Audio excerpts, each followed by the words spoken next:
Clause 13 of Rule 1, the House stands adjourned until 9 a.m. on Thursday, May 7th. Total chaos engulfed the House of Representatives as the MAGA Republicans were in cover-up mode. You just saw there 3 days ago, the House of Representatives gavelled out.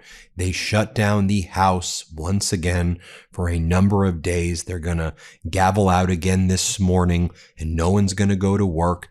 Let me tell you what is going on behind the scenes. Well, first, a federal judge released what purported to be Jeffrey Epstein's suicide note. When you actually take a look at it, it looks like a Donald Trump social media post. I mean, quite literally with the exclamation points, "I've had enough, I can't take it." I mean, look at it. It looks like a Donald Trump post.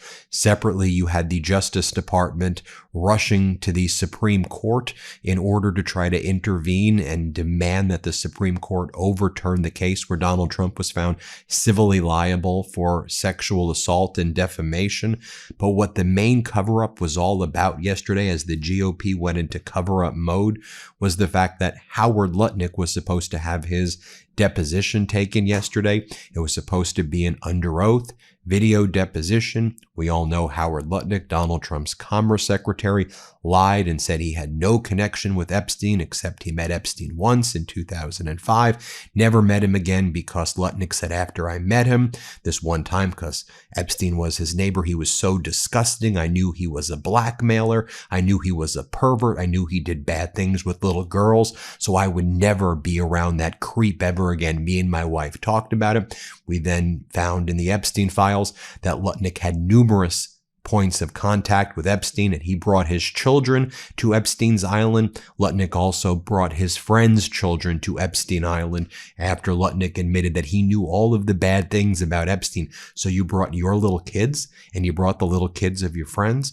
and you lied to the American people. And so this was supposed to be an under oath deposition. It was supposed to be on videotape, but Lutnik shows up and working with Donald Trump and MAGA Mike Johnson and James Comer, mind you, who shut the House down so people wouldn't be paying attention to this, right?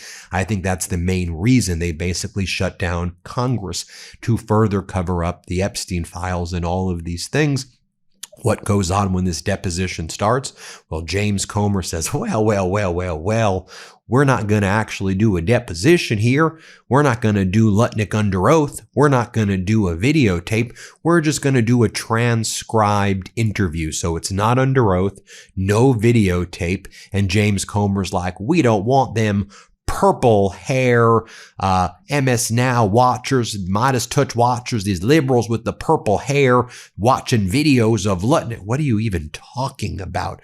And so they did this massive cover up as they continued to cover up this child sex trafficking ring. So they shut down Congress. They shut down the House. They shut down the Senate because they thought that we wouldn't be paying attention. Well, guess what?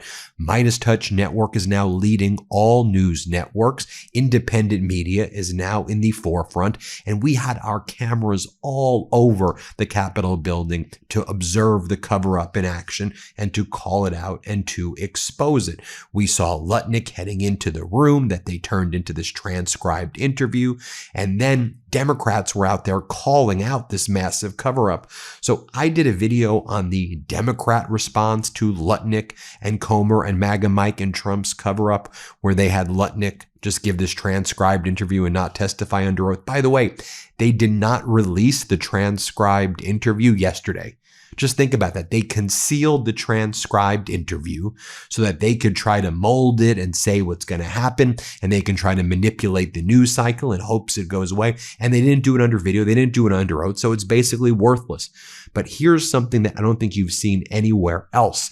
And we were able to capture it. And frankly, James Comer wanted to brag about this. So James Comer comes storming out of the deposition room, which is now a transcribed interview room. He comes storming out of there, storms out of his office, and he runs to the media, and our cameras were there as well. And Comer was like, look, everybody, look. The Democrats are trying to manipulate all of this. I'm just trying to protect the victims here, okay? And we should be talking about what every American really cares about, which is we should be talking about the Metro Police Department investigation and Minnesota fraud, and we're doing everything everything we can with Lutnik. Lutnik, so what? He went to the island with his little kitties. Everybody gone to the island with their little kitties, right? That's what you do. You do with that. That's what you do if you're a Republican. What are you talking? Everyone doesn't bring their little kids there just so you can be like, oh, Ben, are you exaggerating? Listen to what Comer said. And again, mind you, I want to set the scene. They shut down Congress to try to cover all of this up. Well, we ain't falling for it, Comer. Here, play this clip. Feel compelled to have to come out and clean up and correct some of the statements that the Democrats made. I couldn't believe as I was getting updates of what they were saying. And I hope that when you get the transcripts, you fact check them on what they say. This is a habit of the Democrats on this committee coming out, telling you all stuff that was said that was not said. The only cover up that I've seen on the Oversight Committee is the cover up of the Democrats trying to cover up our investigations of the Metro Police Department, lying about crime statistics, and the cover up of the Minnesota fraud by Tim Waltz and Keith Ellison, and the cover up of the hospice fraud in California. So what we asked some very substantive questions the first hour. The Democrats, during their hour, repeated the exact same questions because there's only so many questions you can ask Howard Lutnik, who had a property next door to Epstein in New York, but talked to him 3 times over a decade, 3 interactions over a decade. He was on the island with his family, with his wife and kids, 6 people in his family and 6 people in his friend's family for lunch for 2 hours. And he has admitted that. So the Democrats are going to go another hour. I'm sure they're going to try to filibuster and do whatever. They had a narrative to come in. They were hoping Lutnik wouldn't come in. They were hoping Pam Bondi wouldn't come in. Remember, Pam Bondi came in a month ago to answer questions. The Democrats didn't ask him a single question. The first 20 minutes of the Democrats' question in here, they complained about not having video and not having things to be able to put on MSNBC for their angry purple-haired viewers to be outraged over. This is a serious investigation. Then more from James Comer right here. He goes on to say, look, just think about it. Look how transparent Lutnik was. He showed up and he wanted to speak voluntarily. Dude, it wasn't under oath. It's not a video. It's just a cover up. Then he's like, and Pam Bondi's going to show up as well voluntarily. You're going to do the same thing with Bondi. No video, just a transcribed interview, not under oath. What's the point of these things? What is the point? And by the way, don't take my word for it. James Comer forced Hillary Clinton and Bill Clinton to have depositions taken under oath, not transcribed interviews, because Comer and MAGA Mike and Donald Trump and all the MAGA Republicans and Jim Jordan said, you don't do transcribed interviews. Those are worthless. Folks, these people are vile. I don't care what political party you're from. These are vile creatures who cover up child sex trafficking rings. This should not be a Democrat issue.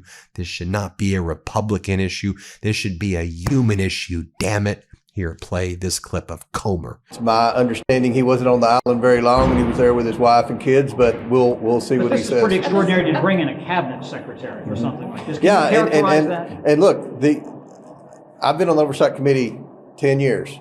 And there's never been a chairman bring in cabinet secretaries of their own party. And we have Lutnik coming in today. We have Pam Bondi coming in a couple of weeks. So I think people can see that this is a bipartisan investigation. We're really sincerely trying to get the truth. Our goal is to provide justice for the victims, and hopefully today will be helpful. All right, I'm not going to lie. Airports bring out the worst in me. I'm trying to hold a coffee and a bottle of water. My phone's at like 2%, and I'm digging through my bag at TSA, trying to pull out my laptop while the line behind me is glaring at me.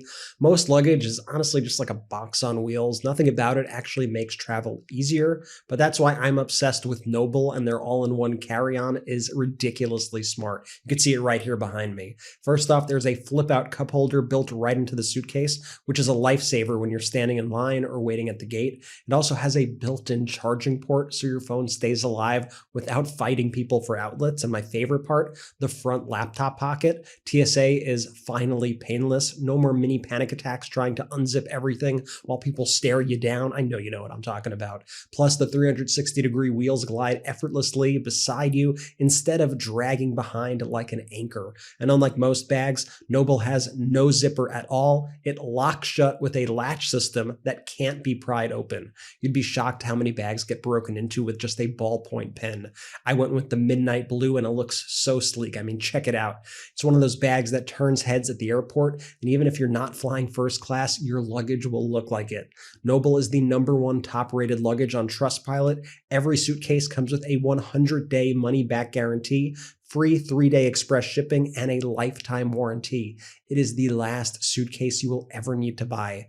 Upgrade to luggage that looks better, lasts longer, and travels smarter. Head to nobletravel.com for up to 46% off your entire order. That's NOBL travel.com for up to 46% off. After you purchase, they will ask where you heard about them. Please support our show and tell them we sent you. What else were MAGA Republicans doing as they shut down Congress? Well, $1 billion going to Donald Trump's ballroom, the new reconciliation bill. Oh, they're working on it. They want all of your tax money to go to Donald Trump's golf courses, his arches, his ballrooms. They writing it into reconciliation bills. $1 billion for a freaking ballroom. While they rip away your health care, that's what Republicans have been working on, but they shut down Congress. They don't want you to see this, but it's in the reconciliation bill. $30 billion more for ICE. MAGA Republicans want to spend another $3.4 billion for Border Patrol, another $2.5 billion to DHS in general. What else are they doing behind closed doors? Well, they're working with South Carolina to get rid of all Democratic congressional districts in South Carolina, remove all Democratic districts there. In Tennessee, get rid of all Democratic districts in Tennessee, so there will be zero representation of black communities. What these Republicans are doing after that Supreme Court ruling, which basically said it is racist to defend anti-racism, it is racist to say that there should be black majority congressional districts and that you shouldn't have states dilute the black vote. The Supreme Court, the right-wing extremist Supreme Court, MAGA Supreme Court goes, saying that we need to stop racism. That's racist because you're talking about race. We've moved beyond racism in this country. No one's racist anymore. That's what the Supreme Court said. These sick, vile people. Right? I mean, what else is this? Really? To call out racism you're saying is racist? That's a right-wing extreme fascist court for you. So because of that ruling, all of these MAGA states are saying no more black representation at all. The Voting Rights Act doesn't exist, even though it was a bipartisan piece of legislation in 1965, damn it, where Republicans and Democrats came together and said, we need this. We, the people, need this. Bipartisan. Our right-wing Supreme Court, they didn't know what they were doing in 1965. We know better. We know better. The same court that says, we know corporations are people and they should have unlimited speech rights, corporations to buy elections. What a despicable court. So you have all these MAGA states now doing emergency sessions, getting rid of any district that has black representation. They're doing exactly what the Voting Rights Act was made to present. By the way, here was Lutnik squirming and looking so guilty in the halls of Congress. Play this clip. Why did you continue to communicate with him after his conviction? Mr. Secretary, can you clarify what happened when you went on the Goldstein family to God? Why did you do that? Did you know anything about his life? Then we had all of the Trump sycophants out there doing their media appearances while they were on vacation, while the American people suffer. You have MAGA Republican Senator Kennedy saying, I don't know, man, maybe Obama and Colbert should get a motel together. What's your weird Obama sex fantasies, man? Y'all are a bunch of weird creeps. Play this clip. Bad. I also got a kick out of Mr. Colbert. He and President Obama are obviously best buds. Maybe they ought to get a motel room or something. They were just fawning all over each other. Speaking of weird creeps, then you have MAGA Republican Congress member Tom Emmer said, Donald Trump is so strong. He's an icon for the ages. What a weird cult these MAGAs are. What a weird cult. Play this clip. All of these polls that try to suggest that Donald Trump's influence is waning are completely false. Donald Trump has never been stronger, especially with the Republican base. And you saw it last night in Indiana. He's become more than Donald Trump. He is an icon of the ages. And when he speaks, people listen. And I know the left doesn't like to hear that, Stuart, but it's fact. And you saw it last night on display in Indiana. Yes, the MAGA held together and supported the president on this. I think his political fortunes may be on the upswing, just a little. We shall see. And then you heard from MAGA Republican Congress member Jimenez, who said, can you imagine what it would be like if Biden was in office right now? If Biden was in office, gas prices would be through the roof. Biden, gas prices through, what are you talking about? Gas prices were lower under Biden. They came down. Inflation was down under Biden. It went down. Sure, it was up at first because he inherited a freaking fire from Donald Trump and he had to put it out. And corporate news and MAGAs were able to convince the American people that the fire department was the anarchist. Here's what Jimenez says. Play this clip. Are you expecting to lose seats in the House for the midterm elections this year?